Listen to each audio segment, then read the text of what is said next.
Thanks, everybody, for joining me on Contested Cyberspace Leadership Conversations in Commanding Cyber.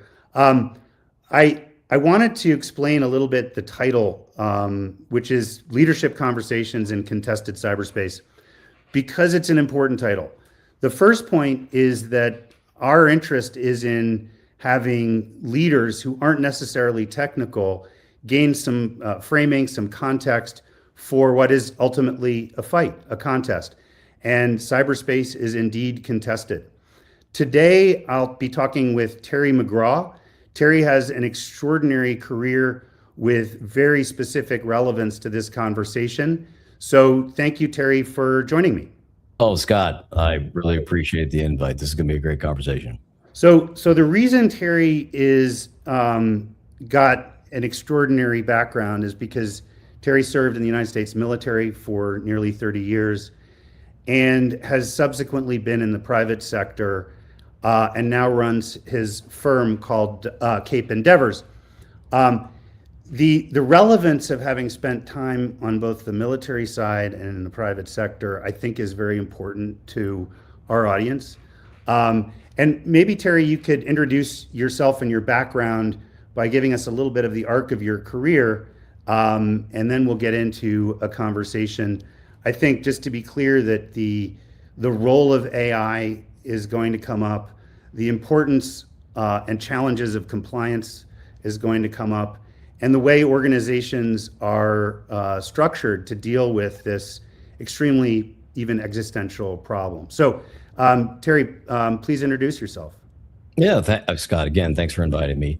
In a nutshell, so you already mentioned I spent almost 3 decades in the Army. I spent several years as an enlisted soldier of infantry. I got commissioned in '94, and then I did a subsequent 20 years as an officer.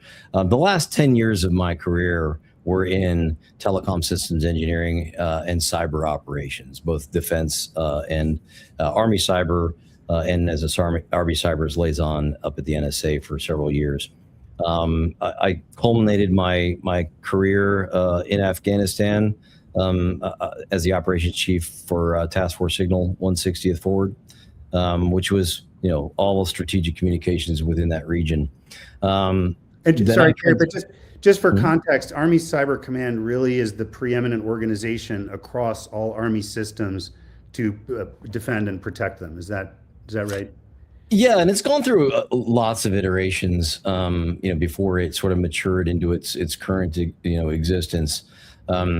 There's always this challenge with funding, right? So Title 10, each service can fund their own capabilities, and cyber was funded, as IT operations and capabilities, et cetera. And everyone sort of, all the services had their own view of what that should look like, which also creates, as you can imagine, duplication of effort, in training, capability, all of the above.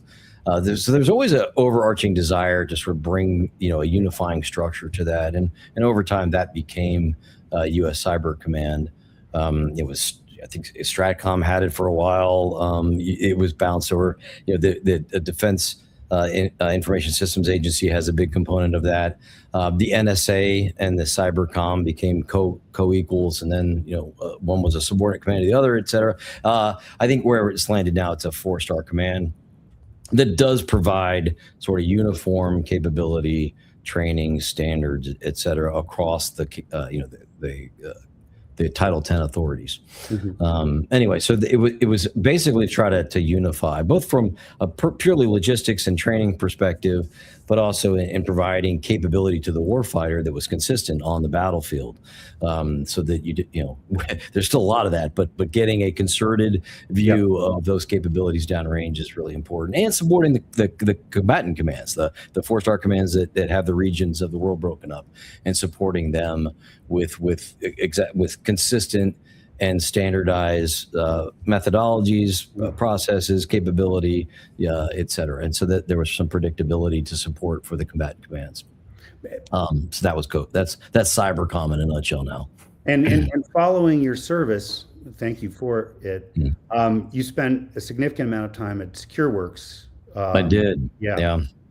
Yeah, so I was brought in vice president of cyber threat analysis globally. So that's all of the security operations centers that provides the sort of the security overwatch capabilities for commercial customers. At the time, I think it was 4,500 or something customers globally, and providing the analysis of the cyber threat landscape, what's going on in their environment, the research capability that was, that fed into that. And later in my tenure at Secureworks, also incident response, and that included proactive and reactive incident response. So I was involved as an incident response commander, for example, from some of the largest ransomware engagements in the world. So one thing I would observe is that in the commercial world, cyber risk insurance is often acquired to protect against downside effects. That doesn't exist in the US military. There is no insurance policy. I'm curious how the experience in cyber in the military contrasts with the private sector, if you could speak to that a little bit. Yeah, it's interesting that you bring up the cyber insurance piece, because from the business perspective, it's actually not protection. It's transference. It's risk transference. So I'm having someone financially liable for damages incurred. Now, the insurance company, of course, has a vested interest in making sure that you're doing what you're saying you're doing in best practices, so they don't have a payout at the end. But businesses are augmenting, sort of their potential financial impact should something happen. In the military, it was very clear early on that the interconnectivity of capabilities, communication, warfighting capability, was both an asset and a liability, and was going to be a contested space, and recognized that very early on. I think much earlier than commercial industry did, and so much so labeled it a warfighting domain. Just like air, sea, and land, meaning that it is a contested space. It requires doctrine, it requires capability, and it requires a sort of unified response, and an approach to it. So both there is the defensive portion, there's the offensive portion that make up warfighting capabilities. So I think the military, maybe out of necessity, and of course maybe because that's what we do by nature, was to treat it as a contested environment. I do think now that, although I do think that a lot of civilian cyber professionals fall into the trap of talking about it in terms of cybersecurity rather than business risk, that there's still a disconnect, I think, between the leadership of business and understanding the contested space that is cyber. Yeah. Because and this was a point that you and I talked about prior to the podcast, is that I think that cyber folks in specifically, it is an esoteric subject, and it is esoteric in the terms that even your business won't really understand what you're talking about. And our cyber folks are usually very poor at translating what they really mean in terms of business risk mitigation. Yeah. And relating it back to the military, it's, well, how does this enable the warfighter? How does it mitigate risk to the warfighter? How does it enable the warfighter? And we speak in terms that the combatant commanders understand. We don't talk about it in terms of ones and zeros, because that would be lost on your warfighters, or many of your warfighters, not all. But the same is true of business leaders. You have folks out of business risk, you have them out of financial management, you have them out of operations. Very few of them have the language to understand cyber, and many people don't translate that into business risk articulation. I think this is a critically important topic. Before we dive into that, talk a little bit about Cape Endeavors, because I know that's what you're doing now, and I think that's a different set of audiences for what you're doing than at Dell. Yeah, Cape Endeavors started, as the traditional cybersecurity consulting firm to business, helping them, improve outcomes, coaching, providing, virtual CISO capabilities, support to board, support to the C-suite. But we quickly saw that defense industrial base was struggling to sort of meet the demands of not only the regulatory environment that became NIST 800-171, the capability. So backtracking, 2015, 2016, the DoD said, look, if you're going to get a contract with the DoD, you need to employ the standards that have been articulated in the NIST 800-171 special publication, which, by the way, just to bore your audience, is a derivative of 853, which is the how to protect federal systems, right? And so the 800-171 is a subset. It's very light on the management piece, very heavy on the security standards. And the government said, look, if you're going to get a contract, you need to adhere to this. And I think, unfortunately, a lot of folks paid lip service to it, but they just kind of ignored that little clause. And so nested in there are some requirements. And then we had some spectacular data breaches that your audience and you are well aware of, with loss of data to different nation states and cybercrime organizations, by the way. People forget that right now, data exfiltration is ubiquitous in cybercrime, right? Or nearly ubiquitous in cybercrime. And so there's a data exfiltration component in all of that. And so the DoD said, look, we've been telling you to do this. It's clear by the evidence that we're not. So we're going to start checking your homework. And then the CMMC program, the Cyber Maturity Model Certification Program, was born. Now, despite some very, very contemporary, reevaluation of sort of the program and how it's executed, the reality is the government said, we've been asking you to do this for a very long time. You're not really doing it. Here's the standard that you're supposed to be attesting to under penalty of law. You should go do this. Well, so Cape Endeavor's kind of pivoted to focus on helping these defense industrial base customers figure that out. So we have kind of three tranches of things we do, and it's very simple. We provide secure enclaves. We build them virtual networks that are completely compliant to the 800-171 standard and hardened thereof. They're managed and monitored to that standard, actually way harder than the 800-171 requires. And then we have a series of consultative services around that. Yeah. So we make sure that they understand where they fit in the global scheme of the regulatory environment and the security landscape. And then we have another tranche of the business, which helps these companies find where that DoD or ITAR data is and help them move it to where it's supposed to be.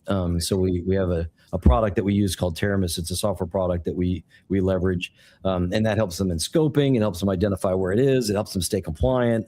Helps them control spillage, et cetera. So those are really the three tranches of Cape Endeavors, and that's probably 95% of our business at this point. Well, and I think it adds a very interesting element to this discussion, because many don't understand that the defense industrial base is comprised of several 100,000 businesses, each of which is contributing in some way, and that an overwhelming proportion of them are very small, under, say, $20 million of revenue. So already, what I appreciate about your background is that you've had experience in the U.S. military, a preeminent organization in defense in the world.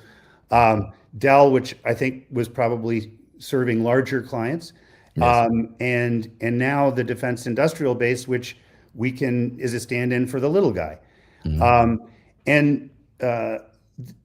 The problem of cyber has become more and more ubiquitous, especially with the era of AI-enabled attack. And we'll get into this, but it means that attack has assumed different physical characteristics in speed and time and targeting. Targeting, it can now be indiscriminate, opportunistic. The old feeling that you could be a zebra in a pack of zebras and escape notice really doesn't apply anymore. And so the practice of cyber, as these capabilities get stronger, they'll get into the hands of people who truly mean us harm. I think that the discussion for someone who has to allocate budget, not necessarily a practitioner, becomes very, very important. And I think that, as you said before, cyber has become a very esoteric topic. New capabilities in IT generate new and different capabilities in security, and the sweep of products has become enormous. If we wanted to dive into the conversation from the point of view of a CEO or a CEO, someone who's protecting shareholder value, someone who's keeping a factory running, who's sending out employee paychecks, what aspect of cyber are we seeing that you think they need to understand that they won't if they talk to a vendor of capabilities, a service provider, et cetera? What framing can we help them with that makes their judgment an important contributor to addressing the challenge?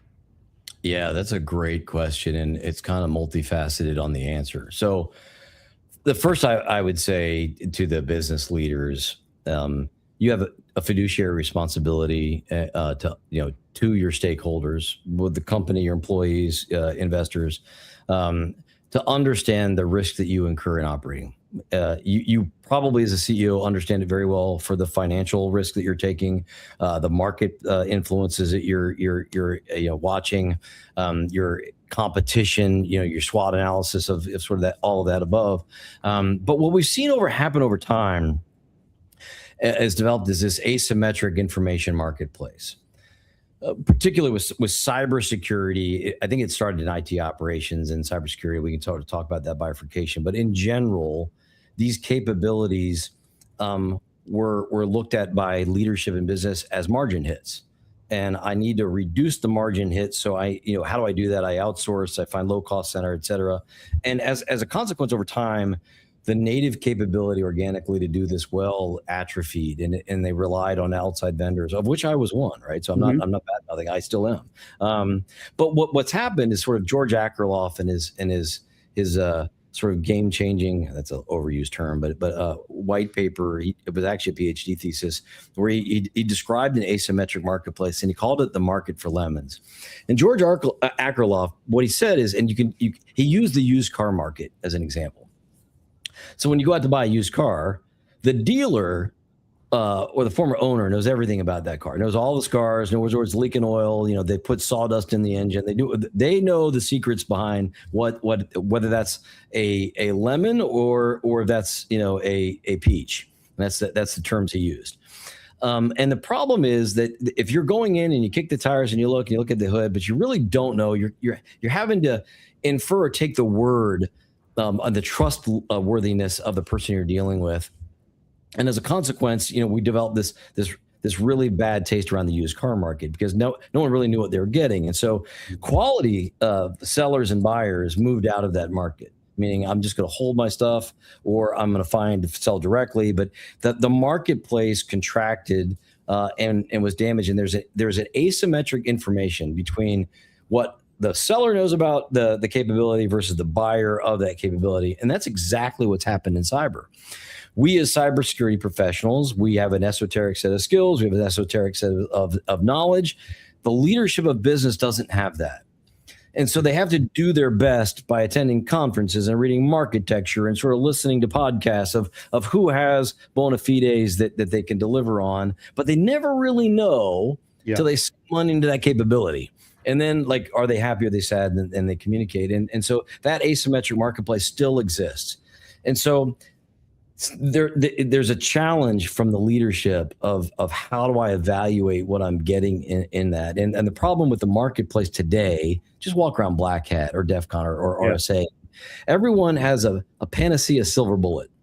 Like cybersecurity may solve or AI will solve. And the challenge becomes they look at it as I'm going to procure a capability, and that capability is going to translate into X business risk reduction. Well, that's not at all how this actually works, right? I mean, we're dealing with adversaries who are people with malintent or criminal and or espionage intent, and as a consequence, you have a thinking adversary. So it's never going to be one and done.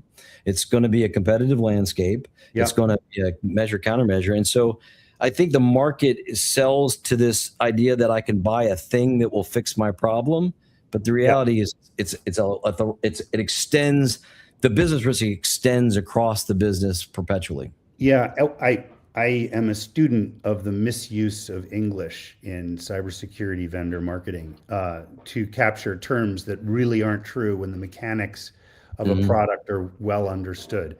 Maybe the biggest offender is real time. Real time from when, but and who's real time? But I think that you're pointing out that the more esoteric it has become, the more it is likely that a business leader will develop language to understand and communicate his or her company's cyber program that is totally distinct and different from the language used by people actually managing the program. And it, to some extent, I think that difference in language represents evolutions in the market. And I think it is harmful to understanding, it's at least unhelpful, let's say that, to understanding how best to defend your enterprise. Every company's different. Every company has a different mix of people and systems. It relies on them differently. And as you point out, there is a balance of risk that you need to be aware of. And I'm persuaded that the dialogue between people specifying products and writing checks for them is a big gap. So, I'm very interested in fostering a use of language that brings decision makers and check writers into the understanding and decision, because I think that improves everything when that happens. I don't think we're there. I think that I think it's a problem. The other thing that we did touch on is that in larger organizations, before we get to smaller companies, some 25 years ago, not on a certain day or anything like that, but the complexity of IT and the requirements of securing it became too great under one organization. And those two were separated. And so now you have the IT department and you have cybersecurity. And as you say, it may or may not be outsourced. There's a third evolution, which is the requirements to demonstrate compliance, which aligns with governance. So in an industry which really is about a consequential contest, there's a bunch of concepts, a bunch of frameworks, a bunch of language that I don't think really mesh too perfectly. And I wonder if you would comment on that, or if you share my view that it is not at this moment useful to preparing the organization for its best defense. Yeah, so I think if we go back to the initial premise of so where did that bifurcation between security and IT operations happen, and I really actually think personally that it was more of a financial driver. Mm-hmm. You had CapEx versus OpEx, right? And so when I'm purchasing IT, I'm purchasing hardware or capabilities. It has an depreciation schedule. It's something I can add and forecast. Whereas security is an investment in people and services, right? Either I'm buying the capability organically, or via people, or I'm outsourcing it as a service. And as a consequence, they align differently on my P&L, on my profit and loss statement. And so I think that more than anything sort of drove where those cost centers are then managed. And then one became a customer of the other, and vice versa, right? So IT operations, ticket direct. I'm keeping availability and communication and throughput available. The operational support the business. Security is like I'm trying to secure the business. And when I see something on the security side, I submit a ticket to the IT ops side. The IT, they complete it, they send it back. And so we have now we have they're supportive mechanisms, but they're customers of one another rather than a sort of a unifying view. I think go back to marrying these two premises. I really think that if I were going to advise the board or the C-suite on how do I ensure I'm getting the right information for my cybersecurity guys, whatever language of risk you speak in. So, for example, I had a customer who was a chemical company.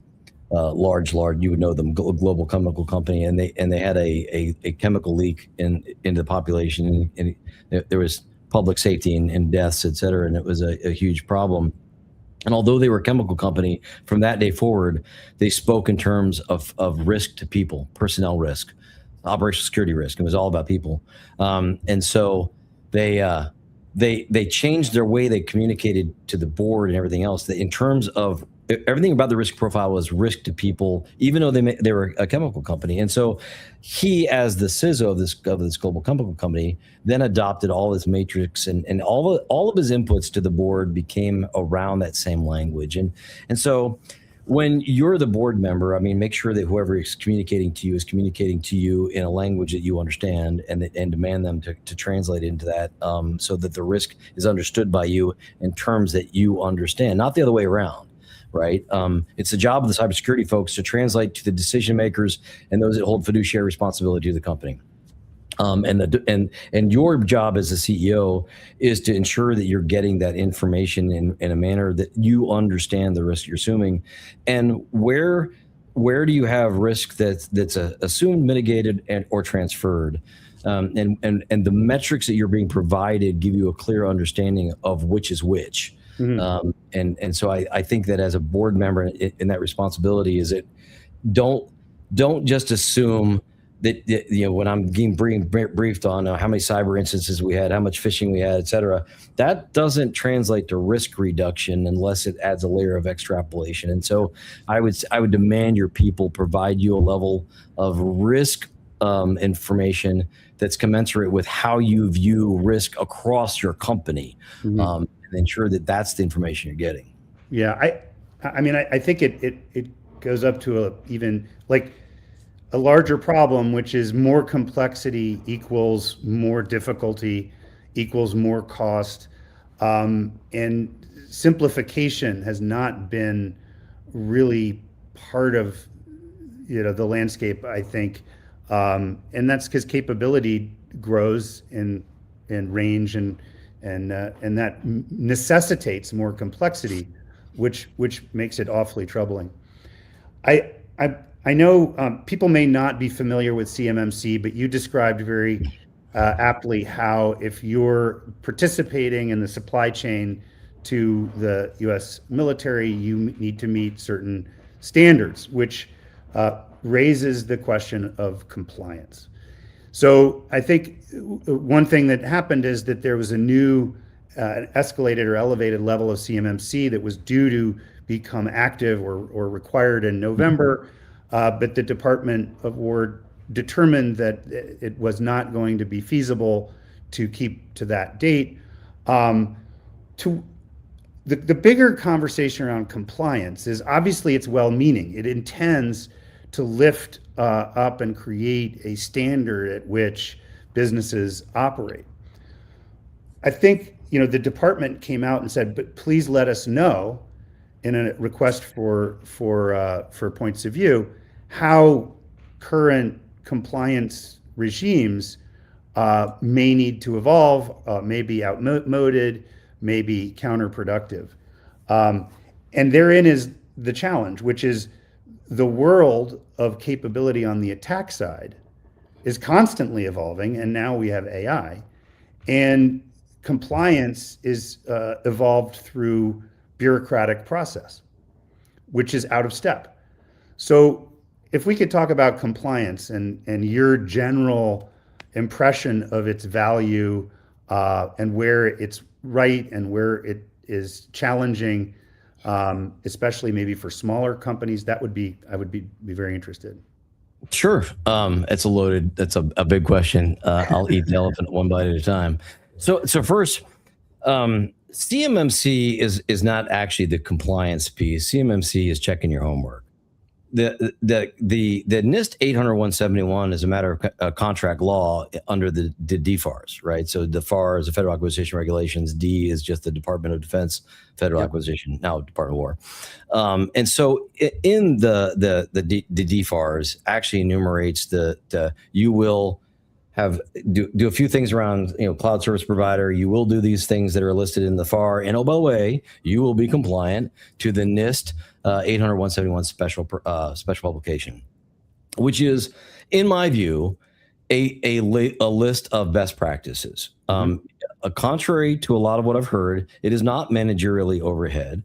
Does it demand that you create documentation about what you're doing? Yes. But that's how you maintain consistency over time. If you don't articulate a standard, what the hell are you performing the standard to, right? So yes, you have to write things down. I think that's a red herring. But oh, by the way, it's a subset of NIST 853, which is the federal standard for computer security.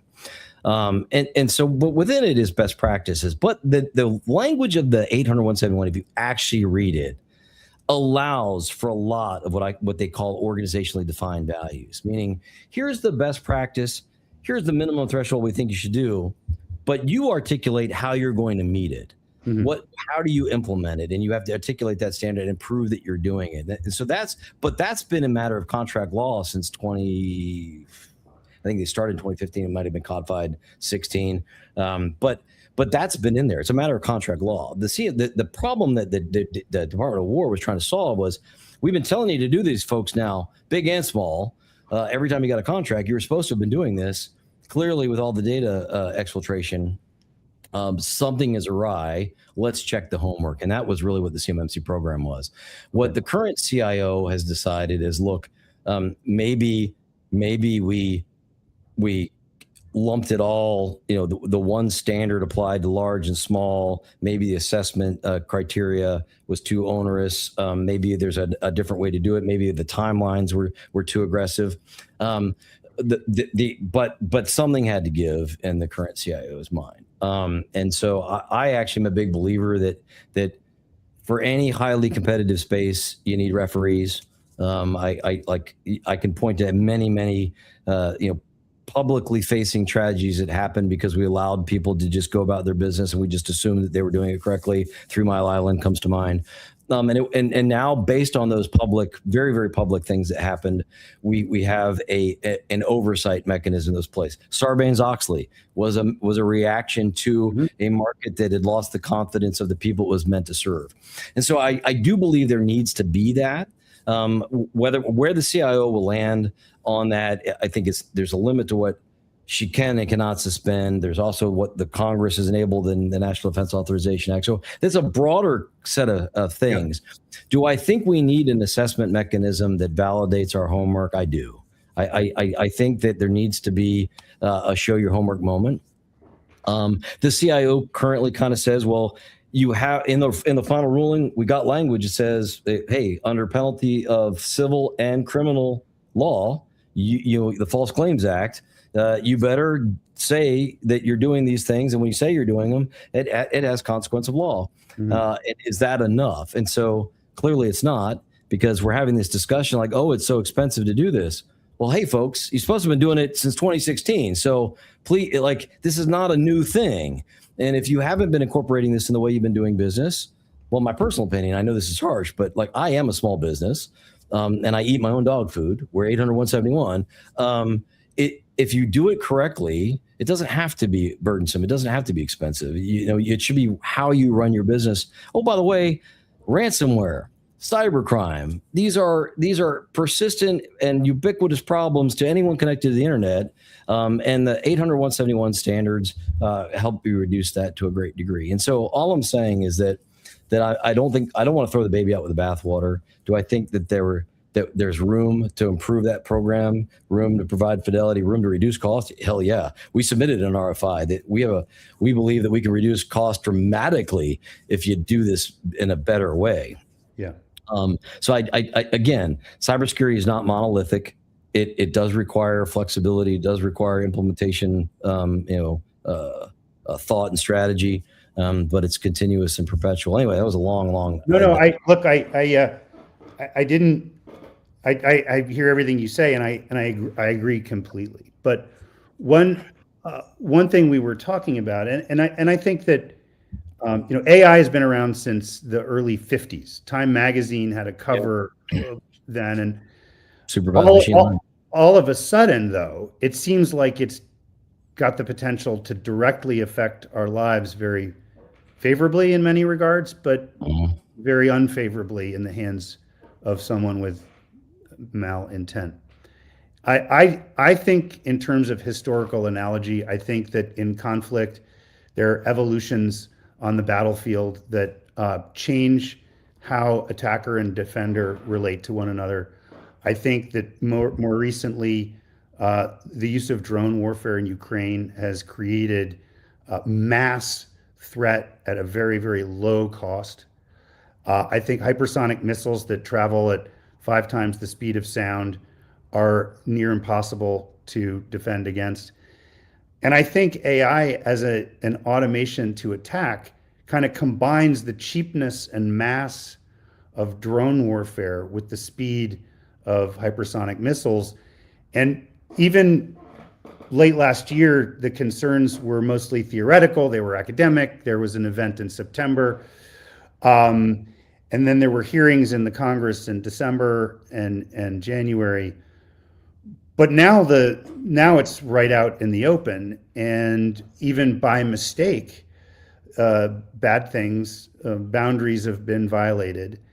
And so really the reason to bring that up is that I think I agree with you entirely that compliance is a set of best practices that are important, but I believe they're facing stress or should face stress because of the evolution in how attack is occurring or will occur at greater pace. And I certainly don't have any answers on how to reconcile it or fix it or change it. But I think it's important to recognize that it's not just different in one way. It is different as a physical proposition. It's interesting. I'll harken you back. So God, when was this? 1991? Maybe it was 89. So Aleph One hacker wrote the treatise, Smashing the Stack for Fun and Profit, where he's talking about buffer overflows, which was essentially software exploitation, vulnerability exploitation. And we were talking about that decades and decades ago. Like almost every year since 2015, I give talks on the cyber threat landscape and the economy of e-crime, and I give them at various forums around the world.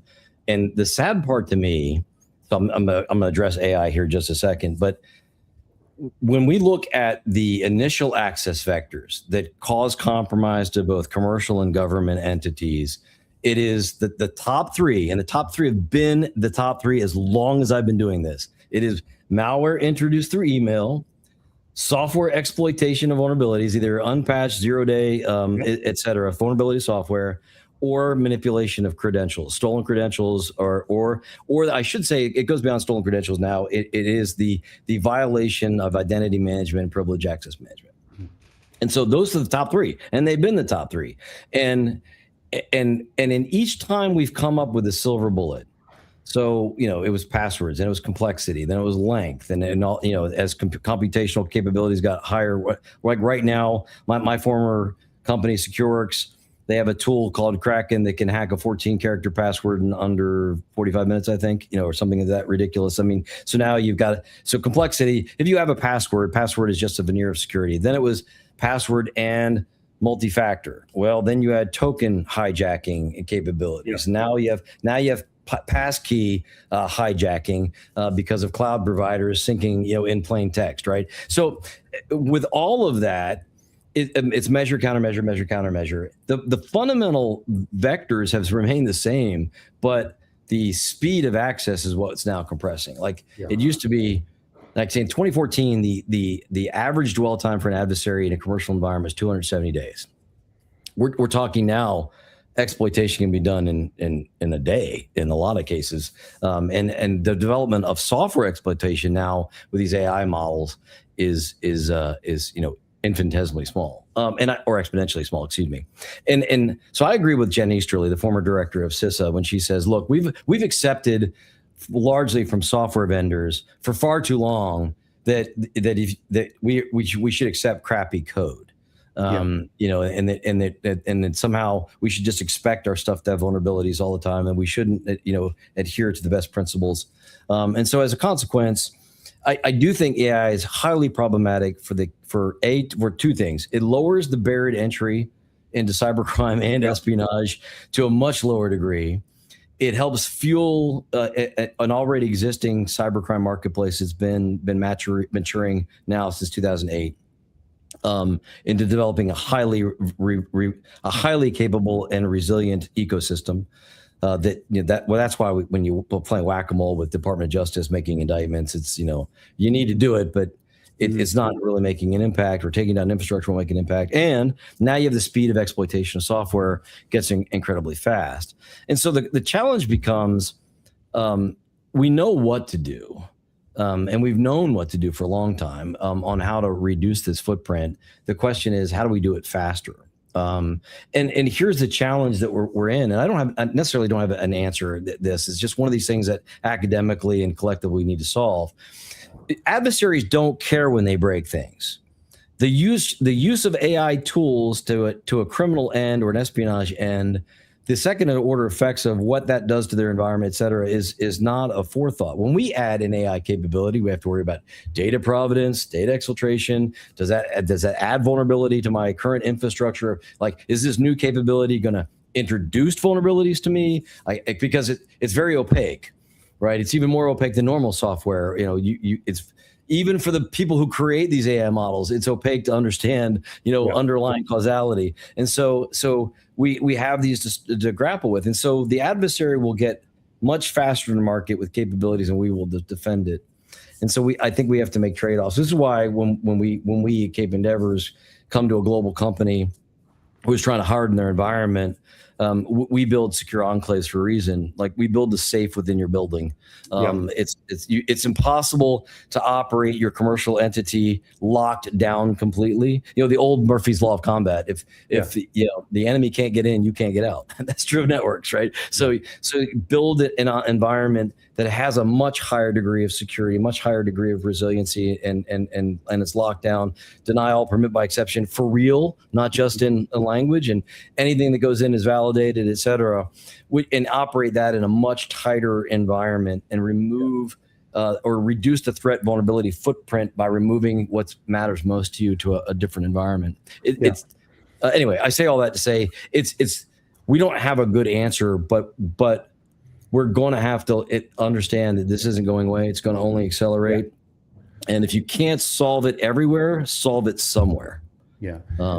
I think personally, that the industry's preoccupation with detection is problematic, because it works when you can accrue or accumulate indicators of compromise and respond in a human-paced tempo, because that's what attacks were. But what you see with AI is the pace, and two things happen with pace. The attack becomes parallel. So there are multiple parallel processes that don't just expand the pace of impact, but the scope and the scale of it at the same time. And as we saw with the Hugging Face problem, detection tools worked, but only after the agent had succeeded in carrying out its role. So I think that it calls on the thought process around the threat and its new physics, speed, low cost, mass, it calls on the need for, frankly, a quite different approach. And in my book, the proposition of detection, we have basically preventive or reactive solutions. And neither of those really impose any consequence on the adversary. They don't interact with the adversary. They don't create the feeling of having been noticed. And AI doesn't care. It's relentless. It just goes fast. But a human adversary intruding does not want to be noticed.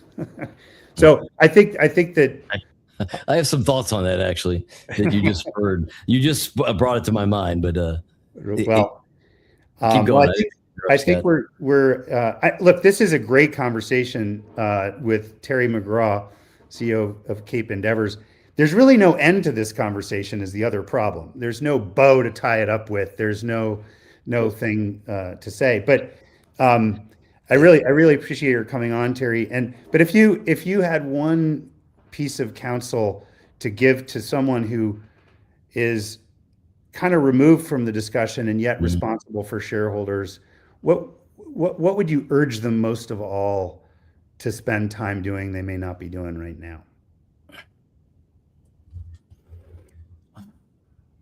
Hiring Cape Endeavors is allowed. You can say that. Yeah, no. So the way we approach this is that we make sure the executive team and the board participates in a very difficult tabletop exercise, not technically, but asking the questions of what's the existential threats to your business, and do you understand what the pain thresholds are?